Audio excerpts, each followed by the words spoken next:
Bienvenue dans ce 4e épisode du podcast. Donc aujourd'hui, on a décidé de parler de la bigorexie.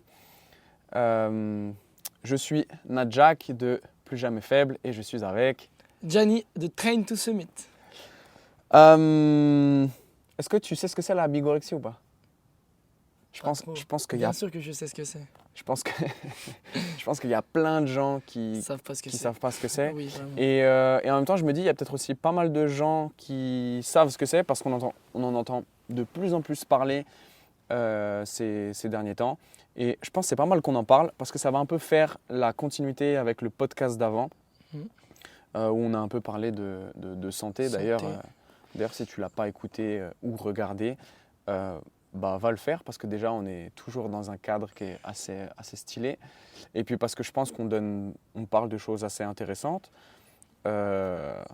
Puis il y aura toujours des domaines et des sujets et des connaissances qui seront transversales à tous les podcasts. Donc des fois, un podcast peut éclairer un autre. Donc, voilà. Exactement. Et puis en fait, n'hésite pas à donner ton avis parce que nous, ça peut nous aider à avancer, à alimenter nos réflexions. Ça fait partie du processus. Exactement. On démarre avec une petite définition. Allez, tu veux que j'attaque, ouais? Allez, vas-y. Petite définition de la bigorexie, même si le mot big, ça ne veut pas pour les gros, déjà. D'ailleurs, tu sais que ça vient un peu de ça, là. J'avais regardé, le big, ça venait du mot anglais big. Et l'autre partie, je ne me souviens pas. Anorexie. Parce que c'était pas important. C'est pas important. Allez, bref, définition de bigorexie, donc déjà, addiction au sport. Voilà, donc déjà c'est une maladie. C'est reconnu comme tel depuis l'OMS, donc l'Organisation mondiale de la santé, depuis 2011. Donc, en gros, c'est une addiction comportementale, une addiction à l'activité physique et à l'effort. Qui dit addiction, on l'a défini dans le podcast précédent, mais une addiction, ça a forcément des conséquences qui sont délétères en fait. Selon la définition qu'on a donnée, et la définition était tirée du site du gouvernement, bref, sur les addictions. Donc en gros, ça veut dire que quand tu es atteint de bigorexie, déjà le sport, c'est plus un plaisir, mais c'est un besoin en gros. Un besoin qui va te faire souffrir, quoi. Voilà, qui est néfaste pour ta santé. Exactement. Donc, ce qui caractérise un peu la bigorexie, c'est le fait de vouloir toujours rechercher la performance et puis du coup de tirer un peu sur la corde de la santé. Tu retrouves aussi de l'isolement social. Tu as aussi... j'aime bien, j'ai trouvé ça et je trouve ça assez flou comme notion, mais c'est la perte de contrôle et la répétition obsessionnelle de certains gestes, tu vois. Bon, bref, voilà. Et puis, genre, tu fais 100 squats dans la journée, quoi. Voilà, donc je pense que je suis atteint de bigorexie parce qu'en ce moment, dès que je passe sous ma barre de traction, je fais 10 tractions. Putain, mec, fais attention. Et puis après, tu as tout ce qui va être trouble du comportement et puis du sommeil. Donc déjà, dans la bigorexie, il y a la dimension physique, mais il y a aussi la dimension psychique et puis les répercussions que ça peut avoir sur tout le côté social en fait. Donc, qui sont les personnes à risque? Les sportifs, du coup. Tu peux pas être bigorexique si tu fais pas de sport déjà. Voilà, donc déjà, je pense que c'est important de le dire. Déjà, juste, je tiens à dire que toutes les infos qu'on donne là, c'est les infos qu'on a prises donc, sur Internet. Et on a vraiment cherché les premières infos que tu peux trouver sur Internet parce que en fait, c'est ce que 90% des gens vont trouver. Donc après, on a alimenté avec des recherches un peu plus poussées qu'on peut trouver dans la littérature scientifique, tout ça. Mais voilà, on essaie de donner des infos qui sont ultra accessibles. Tu allais dire quelque chose? Non, je vais juste dire que oui, c'est par rapport à ce que j'ai dit avant, que qui sont les personnes touchées par la bigorexie, enfin les personnes à risque, c'est les sportifs, mais dans la définition, c'est ceux qui pratiquent plus de 10 heures de sport par semaine. Ouais, C'est-à-dire tous les sportifs.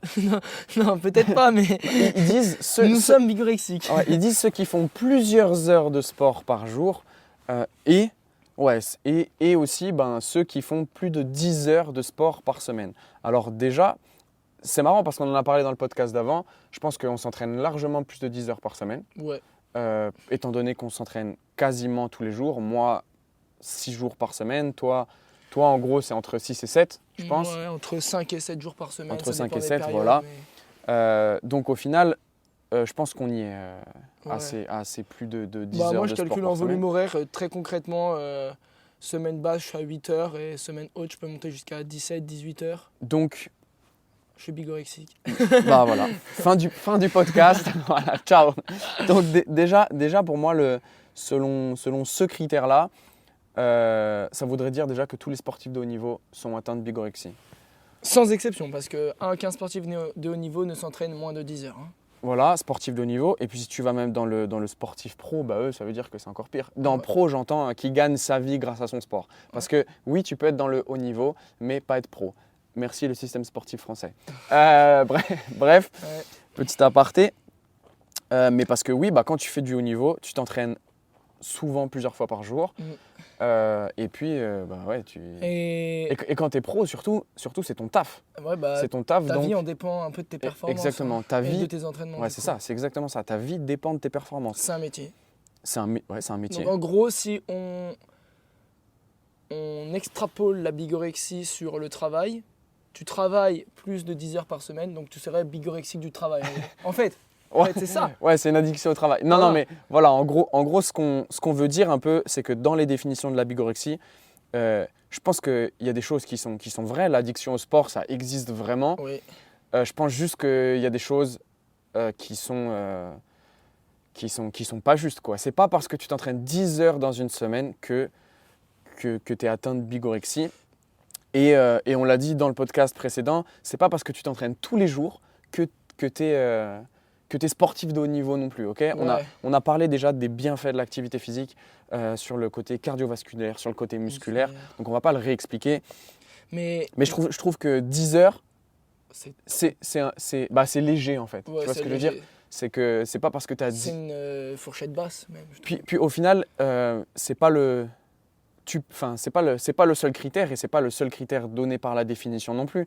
Mais c'est quand même un des critères principaux. Et quand tu écoutes les médias, tout ça, la première chose qu'ils disent, c'est ça en fait. C'est tu fais 10 heures par semaine, ah bah t'es atteint de bigorexie, fais attention. Ouais, et puis au-delà de ça, on a parlé des sportifs de haut niveau, mais si on va pas jusqu'aux sportifs de haut niveau et les sportifs professionnels, on s'arrête aux sportifs de bon niveau, quelqu'un qui veut être performant pour soi-même. Ouais. À un bon niveau, hein, il s'entraîne tout de suite plus que 10 heures par semaine, hein, tout de suite. Ah bah oui. 10 heures par semaine, si on fait tout simplement le calcul, ça fait à peu près 1h30 par jour. Ouais, c'est ça. Si tu t'entraînes 7 jours sur 7, allez, presque 1h45, 2 heures par jour si tu t'entraînes 6 jours sur 7. C'est simple à atteindre pour quelqu'un qui s'entraîne 2 fois par jour intelligemment, ou voire même 1 fois par jour, et qui fait les choses correctement avec par exemple un bon échauffement, un bon retour au calme. Bref, c'est très très facile d'accès si tu as du temps, que tu es passionné et que tu as des objectifs concrets niveau sportif. Et au final, même pour des objectifs de santé, tu pourrais être à des doses aussi élevées en fait. Ouais. Tu pourrais être Totalement. à des doses aussi élevées. Donc, quand je parle de santé, ça peut être santé physique, mais même aussi santé mentale. Tu vois, t'aimes sortir le dimanche, faire une rando avec tes potes pour le côté social, convivial, et tu préfères faire ça plutôt que de fumer une clope ou boire un coup. Bref, Non, mais si tu as vu le podcast d'avant, tu sais pourquoi on dit au-delà ça. de ça, moi qui travaille principalement avec les sports d'endurance, avec les sportifs d'endurance, 10 heures, c'est vraiment la fourchette basse, quoi. Mais Enfin, parce qu'en plus de ça, pour être performant en endurance, je suis pas spécialiste de l'endurance, mais je sais qu'il faut un gros volume. il quoi. faut un volume. Non mais regarde, on prend un exemple concret, un mec qui veut faire un 100 bornes en trail ou un gars qui s'inscrit à une course de vélo par étape, il va faire automatiquement des épreuves de plus que 10 heures, c'est Bah ouais. sûr. Et tu dois te préparer à Tu ça. dois te préparer à ça. Tu peux pas ne pas t'entraîner 10 heures et te dire je me fais sur un 100 bornes. Je pars sur bah un 100 ouais, c'est bornes ça. et je m'entraîne moins de 10 heures par semaine. Alors que ton épreuve en elle-même va durer plus que 10 heures. Donc, dans les sports d'endurance, c'est énorme de dire que tu serais bigorexique à partir de 10 heures d'entraînement parce que c'est vraiment la fourchette basse, quoi. La fourchette basse. C'est ça. Même un gars qui s'entraîne pour un marathon en 3 heures, il va faire du 5, 8, 10 heures d'entraînement dans sa semaine pour être prêt à son marathon. Donc voilà. Alors c'est pas les 10 heures par semaine, c'est pas le seul critère. Il y a aussi tout le côté un peu comportemental. Et justement, dans les définitions, il parle d'anorexie comportementale ou d'anorexie inversée. Donc en gros, l'idée c'est de jouer sur ton alimentation pour prendre de la masse et puis ou pour maintenir ton poids ou alors vouloir à tout prix manger des aliments sains. Et là, quand j'ai lu ça, je me suis dit, mais en fait, quoi de plus normal quoi de plus normal? Je me suis dit, non mais en fait, c'est encore heureux que tu fasses attention à ton alimentation si tu veux être en bonne santé et si tu veux être performant dans ton quotidien ou performant dans un sport, tu vois.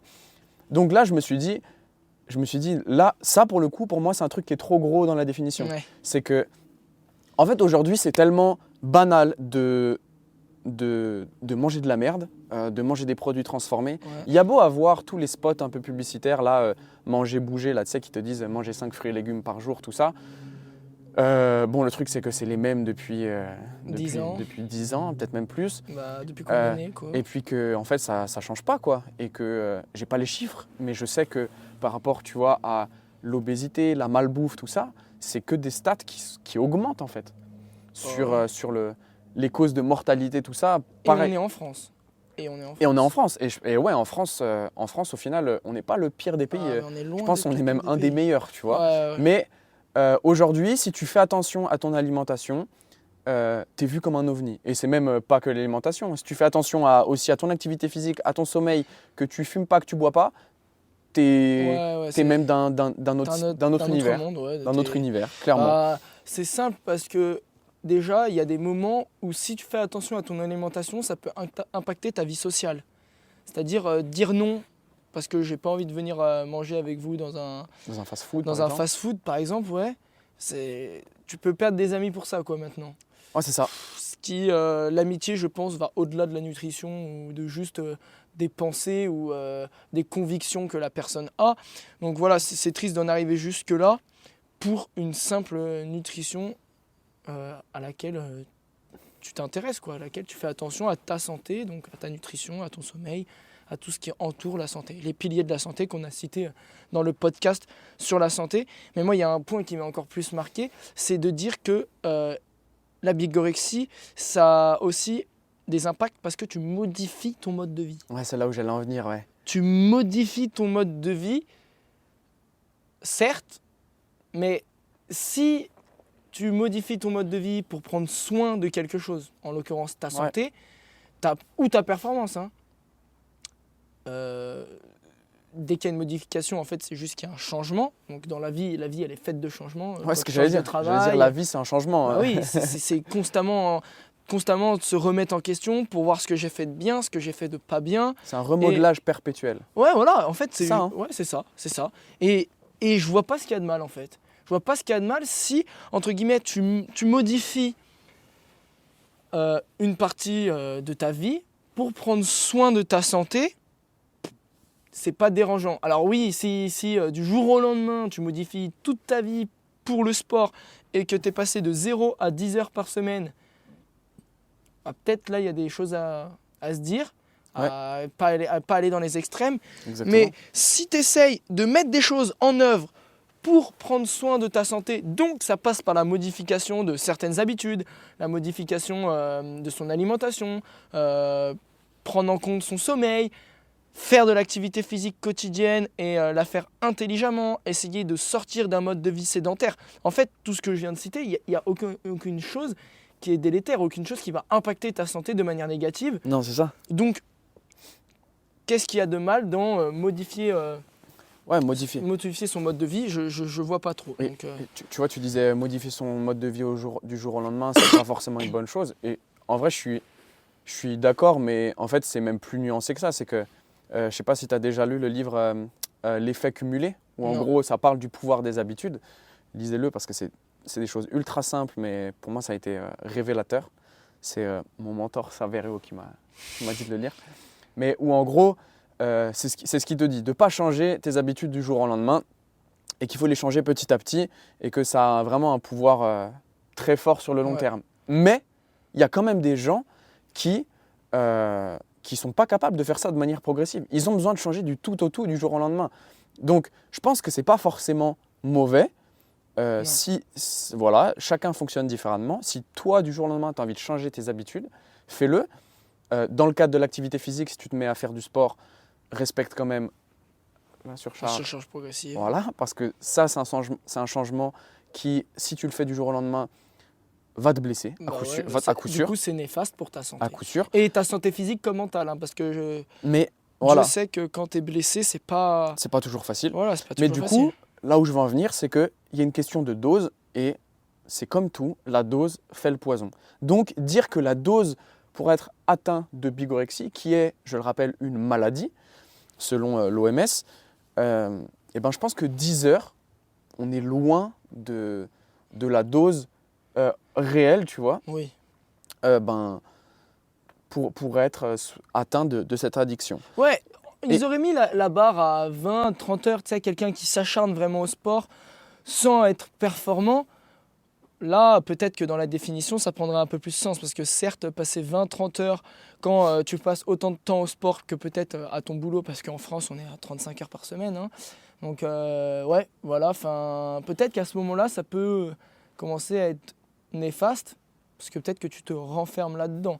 Mais s'il y a aussi tout le reste, tout le côté comportemental qui peut aller avec. Voilà. Mais je pense que même ces changements comportementaux, ils sont nuancés. C'est pas noir ou blanc, et c'est pas parce que du jour au lendemain tu modifies ton comportement alimentaire que forcément tu es dans une dérive, tu vois. Donc moi je trouve au final que dans cette définition, il y a un côté qui est ultra nocebo.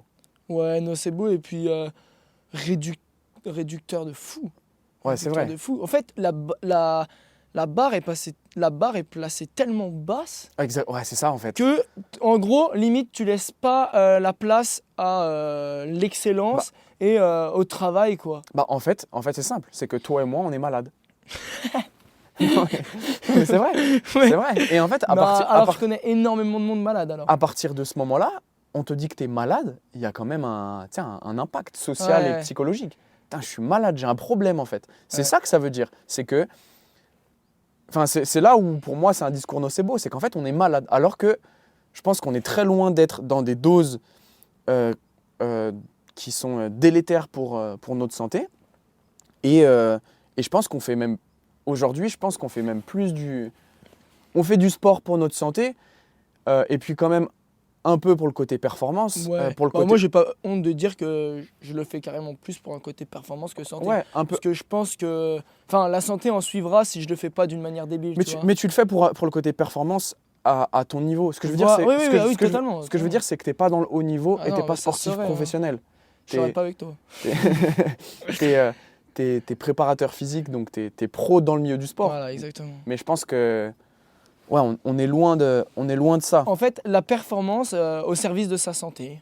Parce que c'est des exemples simples, mais moi, quand je vois que tu déménages et que tu as des personnes de ton entourage qui montent des escaliers pour monter de l'immeuble, ils sont essoufflés, et que toi, tu as porté la moitié des sacs, tu arrives en haut, tu n'es pas essoufflé, c'est une fierté, quoi. C'est la performance. C'est une performance au niveau quotidien. Ouais, en fait, ça veut dire être performant dans sa vie. En fait, c'est un peu. D'ailleurs, c'est carrément mon message, hein, être performant dans son quotidien. Ouais. Mais c'est pour dire aussi que être performant dans son quotidien, c'est pas juste aller performer quand tu vas aller faire ton trail, c'est pas performer pour lifter une barre. Et ça peut être juste ça en fait. Ça et peut même être... si on extrapole sur du coup le côté sportif, tu peux être performant dans ton trail. Imaginons, moi je fais un trail la même distance que toi en 2 heures et que toi tu mets 1h30. Si toi tu progresses de 1h30 à 1h28 et que moi je progresse de 2h à 1h45, je suis moins performant que toi, mais je suis plus performant que moi avant. Donc en fait, c'est juste. Ouais, c'est ça. Il faut voir à quoi tu te compares. Exactement. Il faut voir la performance selon ses capacités et selon son évolution personnelle. Ça veut dire que je pense que fondamentalement, il faut se comparer à soi-même.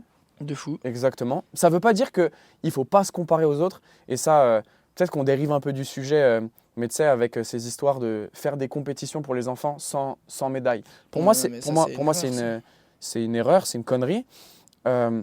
Parce que au final, aujourd'hui, on ne veut pas que les gens se comparent entre eux. Et en fait, pour moi, la comparaison, elle n'a rien de négatif. Pour moi, la comparaison, elle est vecteur de progression. Et ce qui est malsain, en fait, c'est pas la comparaison elle-même, c'est la relation que tu peux entretenir avec la comparaison. Et en fait, pour moi, la comparaison, au final, c'est une compétition.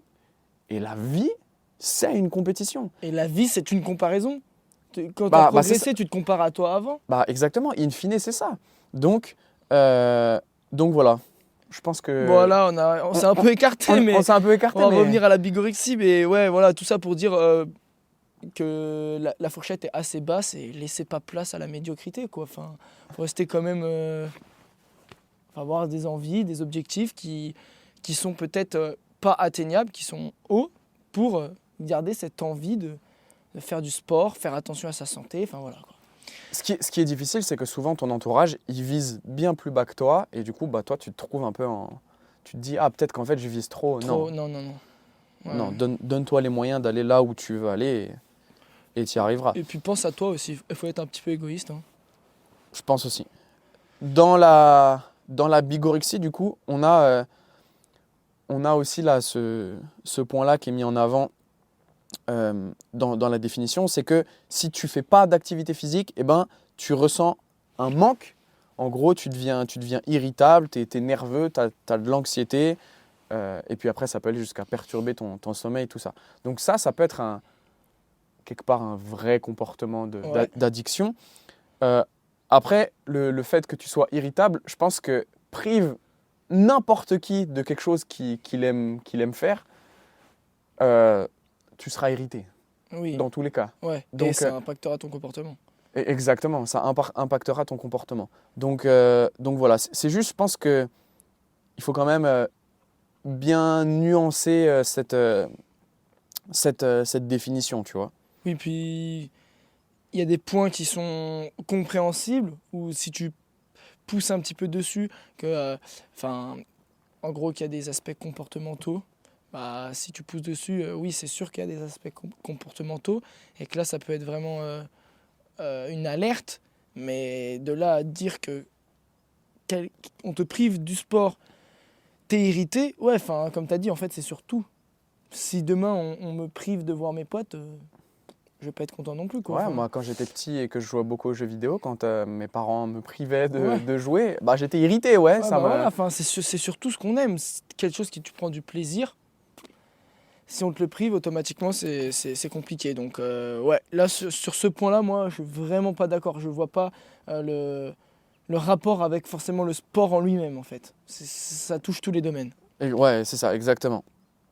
Il y a le côté distorsion de l'image corporelle, où du coup, selon la définition de la bigorexie, les gens qui font du sport, de l'activité physique, en gros, ils sont en quête d'un corps pour combler un vide.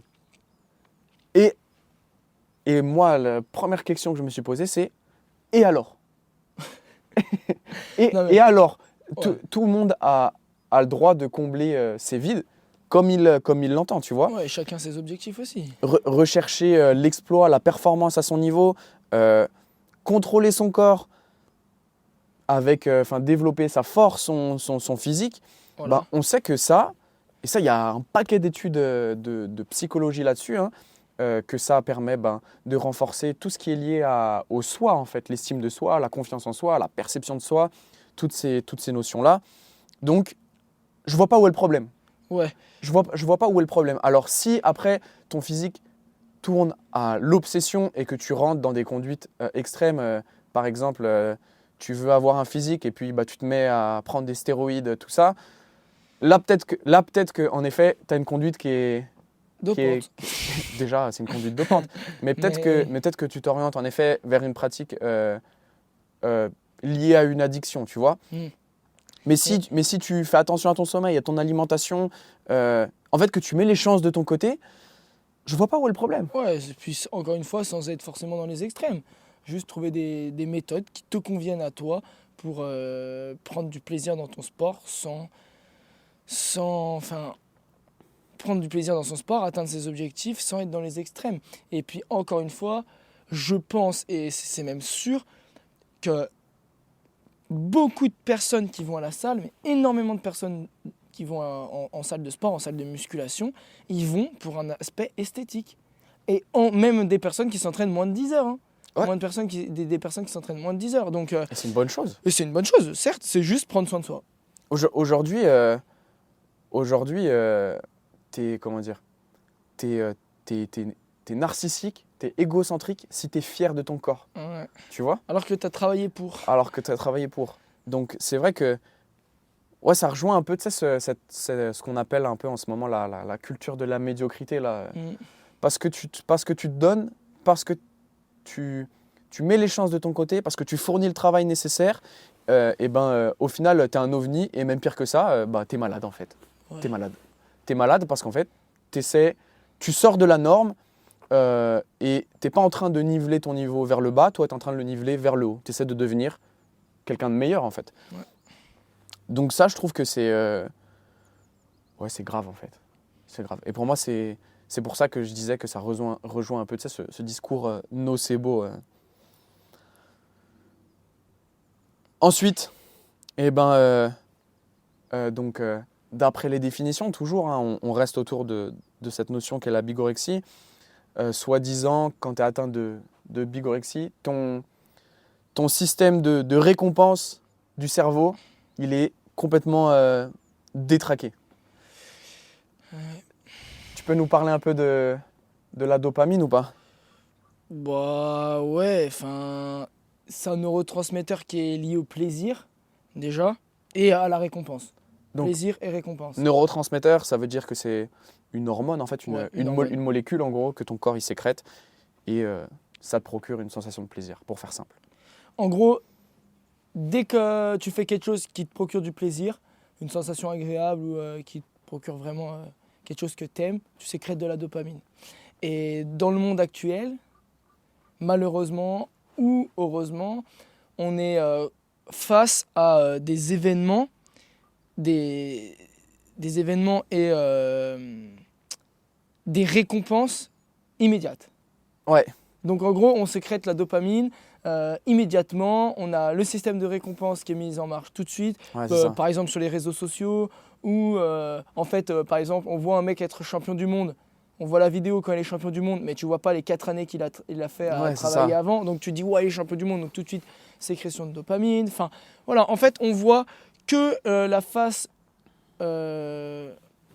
émergée de De l'iceberg, ouais, c'est ça. donc en gros, on a tout de suite une sécrétion de dopamine immédiate. Alors que dans le sport, et que ce soit 10 heures par semaine ou moins, on a, et on est tous au courant, que pour atteindre des objectifs, c'est du long terme, qui est lui aussi un autre système de récompense qui, au lieu d'être immédiat, est sur du long terme. Okay, et ça se répète, ça se répète. Parce que les résultats sont différés, en fait, Ouais. c'est tout. Tu peux pas aller une semaine à la salle et voir des résultats au niveau physique ou au niveau performance, force, santé, au niveau amplitude articulaire, Cardiovasculaire. capacité cardiovasculaire. Enfin, voilà, tu es obligé de prendre le temps, voir les résultats. C'est pas possible d'avoir les résultats immédiats. Donc, ça nous permet un peu de ce sport, cette activité physique, de s'extirper, de s'éloigner de ce système de récompense qui est tout le temps immédiat, tout le temps là, à l'instant T. Je vois ça, j'ai la récompense, je suis heureux, c'est immédiat. Là, il faut être patient, se dire que les résultats viendront dans quelques temps. Une fois que tu as atteint ces résultats, vu que tu as réussi à patienter, ça peut te lancer sur de nouveaux résultats. Et donc, le système, il se met en marche. Donc, juste essayer de s'éloigner de cette partie qui est vraiment immédiate pour être un maximum sur du long terme, ce qu'on n'a quasiment plus dans la vie actuelle. Ouais, au final, je pense que ce qu'on a oublié de dire, c'est que la sécrétion de dopamine, en fait, elle va renforcer ton adhésion aux comportements qui t'ont amené à cette récompense. Oui, ça paraissait logique, mais oui. Et donc, ça veut dire que, en scrollant sur tes réseaux sociaux, à chaque fois, tu as un dopamine rush, une sécrétion de dopamine.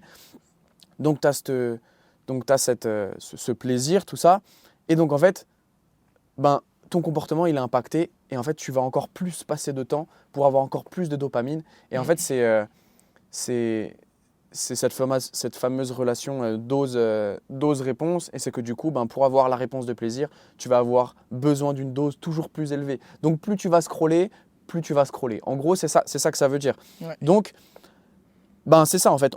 Aujourd'hui, on n'est plus capable de s'engager dans des projets à long terme où le résultat est différé et même des fois où il y a une incertitude de résultats. De fou. Et surtout qui demande de l'effort parce que nous, on est dans le physique, donc ça peut être de la transformation, ça peut être s'entraîner pour une échéance, ça peut être s'entraîner pour sa santé. Ouais. Et comme on l'a dit, ça ne se fait pas du jour au lendemain. Ça demande du temps, ça demande de la sueur et du sang un peu. Donc de l'effort. Mais à la fin, tu vas atteindre ton résultat. Tu vas aller à ton résultat. Tu vas réussir à lifter cette barre de 100 kg que tu visais 6 mois, 1 an avant. Tu vas réussir à faire ce temps sur ta course. Bref. Donc, et ça va au-delà du sport. Hein. Là, c'est vrai que j'ai donné que des exemples sportifs. Mais ça peut être des projets pro. Ça peut être aussi, tous les deux, aujourd'hui, on travaille en indépendant. Et voilà, on a besoin de travailler tous les jours pour fonder nos projets sur le long terme. Mais quand on arrive au bout d'un projet, on a ce dopamine rush qui récompense en fait cet effort à long terme. Oui, voilà, et qui du coup recommence le système en fait. Le système il recommence parce que quand c'est immédiat, ça prend 10 secondes, ça recommence 10 secondes et c'est fait énormément de fois. Contrairement à ce dopamine rush que tu dis que tu veux atteindre un objectif à long terme, dans un temps donné, automatiquement, une fois que tu as atteint cet objectif, tu as ta sécrétion, tu es content, tu as un sentiment de plaisir, c'est agréable d'atteindre son objectif. Et vu que tu sais que tu as réussi sur par exemple une période de 1-2 mois, en fait tu sais que tu vas te relancer pour une période de 1-2 mois. Ouais, c'est ou ça, alors moins, ou alors plus, en fonction de tes objectifs. Mais c'est cyclique. C'est cyclique. Donc si ton cycle il est tout le temps petit, au final il sera toujours petit. Si tu varies tes cycles, tu as des sécrétions de dopamine ou des périodes de plaisir qui sont immédiates, c'est court, c'est instantané. Et que tu varies ça avec des objectifs sur du long terme, au final, tu es beaucoup plus varié. Donc au final, quand ils disent que ça détraque,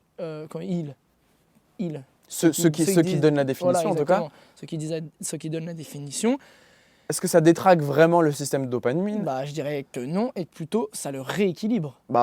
Exactement. Le sport en lui-même le rééquilibre parce qu'une personne qui serait bigorexique au bout de 10 heures de sport par semaine, ça voudrait dire que cette personne, elle s'attelle à quelque chose où elle sait qu'il va lui falloir du temps. Ouais, c'est ça. Donc en gros, elle rééquilibre son système de récompense par rapport à la vie actuelle où tout est immédiat. Ouais, c'est ça. Est-ce que c'est vraiment l'activité physique qui détraque notre système de récompense ou est-ce que c'est plus notre mode de vie et puis toutes les stimulations qu'on a autour, tu vois ? Ouais, voilà, les stimulations qu'on a dans notre mode de vie. Voilà, exactement. Donc, en effet, moi, je suis de cet avis-là qu'au final, le fait de t'engager dans ce projet à long terme qu'est l'activité physique, je ne suis pas sûr que ça le détraque. Je pense que c'est même plutôt l'inverse. On va à l'opposé du spectre qu'on a l'habitude d'être tout le temps. C'est ça. En fait. C'est ça. Parce que tout est spectre, tout est continuité. Donc voilà. On n'est pas non plus en train de dire que la dopamine immédiate n'est pas bien. n'est pas bien. On n'est pas en train de dire qu'il faut que tu arrêtes de scroller. Mais bon, tu peux... Like, partage, commente. Voilà, si tu scrolles uniquement, c'est pour ça. C'est pour mettre un 5 étoiles, pour commenter et surtout pour partager. Et puis quelque part, si tu scrollais pas, tu nous écouterais pas. mais ce qui est bien, c'est que tu peux nous écouter et en même temps avancer sur un projet à long terme. Par exemple, si tu fais ça pendant que tu es en train de lifter des grosses barres, et ben force à toi. Ouais, force à toi. Puis même si tu fais autre chose, hein, un podcast, c'est fait pour être écouté aussi Exactement. quand on fait une autre activité. Mais vu qu'il y a la vidéo, essaye de nous regarder quand même. C'est beau, Au-delà en de plus. ça, il y en a qui pourraient se poser la question du surentraînement. En fait, c'est vrai que la définition de la bigorexie, au final, franchement, elle ressemble presque à celle Du surentraînement. du ouais. surentraînement. On Ouais, pourrait c'est se dire, mais quasiment au pareil. final, c'est le surentraînement. Parce que le surentraînement, tu as ce côté usure du corps, et puis tu as tout ce côté, ce Comportement. côté social. Surtout, souvent, comment dire, c'est associé à tout ce qui va être trouble du comportement alimentaire. Ouais. Tu as aussi cet isolement que tu peux avoir, Ouais, social et comportemental. cette perte de confiance en soi, d'estime de soi, etc., etc. Donc, surentraînement, c'est un peu plus que 10 heures de sport par semaine. Alors, Ça dépend pour qui, encore une fois, ça dépend des capacités contraintes qu'on a évoquées dans le premier podcast sur la surcharge progressive, et mais de tout ton environnement et ton hygiène de vie. Mais je Ouais. pense que 10 heures, c'est peu. c'est peu. C'est peu parce que, enfin, je pense déjà que pour être en surentraînement, il faut s'éloigner réellement de ses capacités et ça se fait pas du jour au lendemain. Tu peux pas du jour au lendemain tomber en surentraînement. Non, ça se fait pas du jour au lendemain. Ça se fait pas du jour au lendemain, il faut déjà avoir une certaine capacité et tester ses limites et être au-dessus de ses limites pour être en surentraînement. Donc déjà, il faut s'entraîner peut-être 6-7 heures. Et puis si tu n'as pas les capacités de t'entraîner 10 heures, là, à ce compte-là, tu seras peut-être en surentraînement. Mais il y aura énormément de choses qui en découleront. Et je pense que si tu es bien entouré au niveau préparateur physique, au niveau santé, enfin, toute une équipe médicale avec toi, Bon, tout le monde n'a pas les moyens d'avoir une équipe Ouais, non, médicale, mais déjà, tout le monde est suivi par un médecin généraliste, par mais exemple. déjà, si tu es suivi par un préparateur physique ou un kiné, tout ça, Ouais, voilà. déjà, ça peut. Des gens qui sont. Ils qui vont sont- être alertés direct. Ouais, parce que on est quand même sensibilisé à ça. Ouais. Puis ça se voit quand même rapidement. Enfin, même toi, tu peux essayer de te mettre, te faire un état des lieux, introspection, ou est-ce que je m'entraîne trop? Est-ce que mes performances baissent? Est-ce que j'arrive plus à bien dormir? Est-ce que j'ai des troubles du comportement alimentaire? Enfin, est-ce que je fais plus trop attention à mon nutrition et je fais un peu n'importe quoi? Est-ce que j'ai des comportements anormaux? Est-ce que j'ai du mal à m'intégrer en société? Au final, on vient de citer la définition de la bigorexie. Ouais, ouais, c'est Enfin, ça. non, mais c'est malheureux, mais. Fin du game. Non, mais Mais c'est je pense que ça n'a vraiment pas lieu d'être, quoi. la prise de conscience, de toute façon, elle est pas possible en fait quand tu es dedans. Ouais. Elle est pas possible. Mais c'est pour ça que te faire accompagner, c'est pas une mauvaise chose en fait. Parce que quand tu vas payer un coach, tu vas pas juste payer un coach. Mm. Le coach, il va programmer tes séances d'entraînement, mais il va aussi avoir l'œil sur d'autres choses, tu vois, sur ton comportement. Donc voilà, c'est juste un peu pour défendre aussi notre métier, tu vois. Les gens qui disent « Ah, c'est trop cher », déjà, choisis où tu mets ton argent, Ouais. j'ai envie de dire. Mais au final, il y a beaucoup de choses que tu vois pas que la personne te suit est en train de faire. Ouais. Et voilà, elle a un Bah, œil je pense dessus. qu'il y a plus de choses que tu ne vois pas plutôt que tu vois. Ah, je pense aussi. Enfin, moi, perso, qui travaille avec des athlètes d'endurance grâce à une application, le temps que je passe derrière mon ordinateur à analyser les séances, leur faire des retours, il est peut-être plus important que le temps que je passe Mais- à les éduquer sur un sujet précis. Enfin, Et c'est puis, ouais, c'est sûr. énormément de temps passé pour être sûr de vous accompagner correctement et déceler des surentraînements, des sous-entraînements aussi, ou améliorer l'entraînement qu'on peut te donner pour que tu performes au mieux selon tes capacités. Et puis même, De l'analyse, quoi. même sur du suivi en salle, tu vois. Ouais. On voit les gens, Oui. on voit quand ça fait plusieurs séances présentiel, ouais. qui bougent pas bien, que leur barre ne monte pas, voire qui régresse. Ah oui. Tu te dis qu'il y a un truc. Et tout de suite, ça veut pas forcément dire que tu t'entraînes trop. Ouais, Ça peut aussi il y a vouloir. des périodes de la vie, hein. Ça peut aussi déjà, et puis ça peut aussi vouloir dire que tout le contexte, on appelle ça le contexte biopsychosocial. Ouais. Il y a quelque chose là-dedans qui pêche et qui fait que. Et il impacte ton entraînement. Ouais. c'est Moi, j'ai ça. un client personnellement qui est chef d'entreprise et qui a des semaines où je peux faire 2 fois la même séance, une semaine une et je fais la même séance une semaine 2, Il n'aura pas les mêmes perfs. il aura pas du tout les mêmes perfs en fonction de la journée et de la semaine de travail qu'il est en train de faire. Et ça, c'est vraiment impressionnant. Et quand toi, tu t'entraînes tout seul, tu peux peut-être t'acharner sur ton sort en te disant « Ah, j'y arrive pas, je comprends pas, la semaine dernière, je faisais tant de charges, je courais à telle vitesse, je développais tant de watts. » Enfin, au final, non. Le biopsychosocial, c'est tout aussi important que ton entraînement. C'est ce qui peut être appelé aussi les 23 autres heures, en fait. Les 23 autres heures au-delà de ton entraînement. Donc, En dehors de la salle ou en dehors de ton activité physique. Exactement. Donc, voilà. Bref, pour en revenir sur le surentraînement en lui-même, il y a des gens qui sont là pour le déceler dans le sport, dans la santé.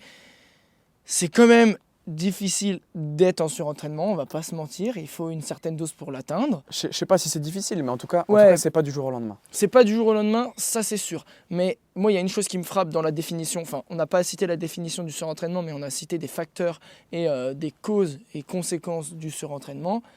Et c'est quasiment tout pareil que dans la bigorexie.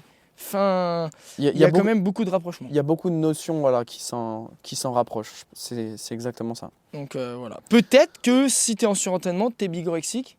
Peut-être. Ça m'étonnerait quand même que... Vu que dans la définition, c'est une addiction, ouais. je pense pas que tu es addict au surentraînement. Mais voilà, les symptômes de cette maladie, au final, sont très similaires. En fait, moi là, tu vois, à force de parler de la bigorexie, il y a un truc qui me vient en tête, c'est comment tu peux être addict au sport. Enfin, non, ça existe. Ça existe, certes, mais c'est une enfin, c'est une infinité de personnes. Enfin, c'est une toute petite partie. C'est sûr que ça existe. C'est sûr que ça existe. C'est sûr que ça existe. Mais je pense qu'on tombe pas dedans comme ça. C'est pas parce que, au final, c'est ça qu'il faut retenir, c'est pas parce que tu t'entraînes tous les jours ou plus de 10 heures par semaine que tu es addict. Ouais. C'est pas parce que tu es... En fait, ce qu'il y a, c'est qu'on compare tes standards, toi qui fais du sport,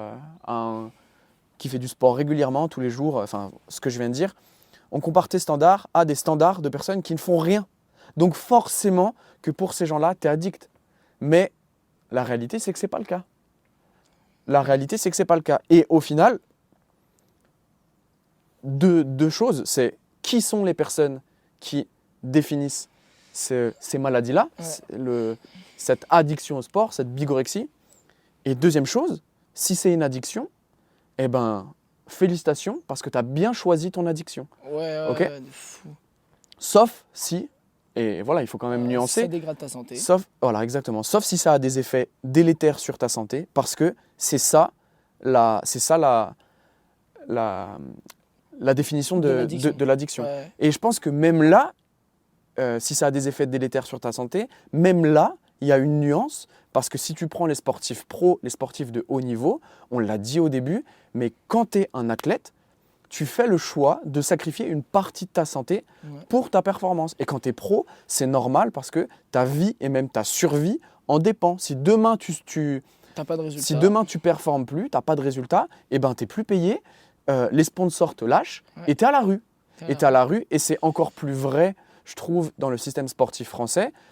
Parce que tu as beau gagner une médaille déjà au JO ou une médaille à une compétition internationale, tu es toujours amateur. Voilà. Alors que dans d'autres pays, le système sportif n'est pas comme ça. Et puis surtout, le moment où tu ne peux plus être pro, tu te retrouves sans rien.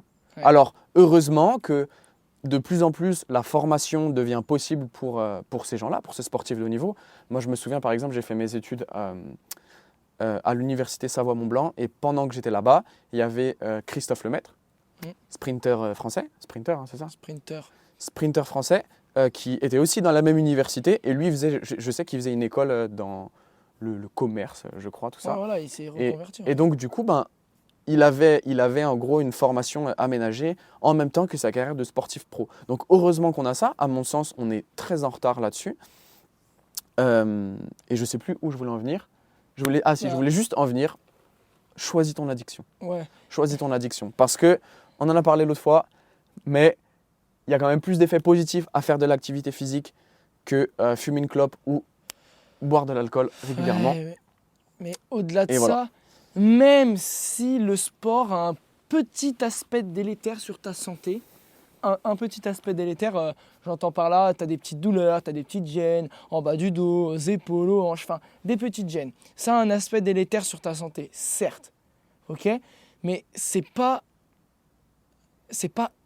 grave au point où tu peux plus rien y faire. En fait, on revient au podcast sur la blessure, mais tu te fais suivre par un professionnel du sport, de la santé et de Comme la nous. réhab, comme nous, mais tu te fais suivre par quelqu'un de professionnel pour soigner ses blessures, et au final, le sport, l'activité physique en lui-même redevient quelque chose de bénéfique. C'est juste qu'encore une fois, tu n'as pas respecté la surcharge progressive, Ou t'as d'autres pas choses, respecté... ou d'autres facteurs. Mais tu n'as pas respecté certains points clés, tu as mis trop de contraintes par rapport à tes capacités. Enfin, Et auquel c'est- cas, on l'adapte. auquel cas, tu l'adaptes, voilà, c'est ça, mais dans le sens où je trouve que c'est dérangeant de dire quand même que l'addiction, c'est à partir du moment où c'est délétère, certes, mais du coup, à partir de chaque moment où une personne dans le sport se blesse, est-ce qu'elle est vraiment addicte?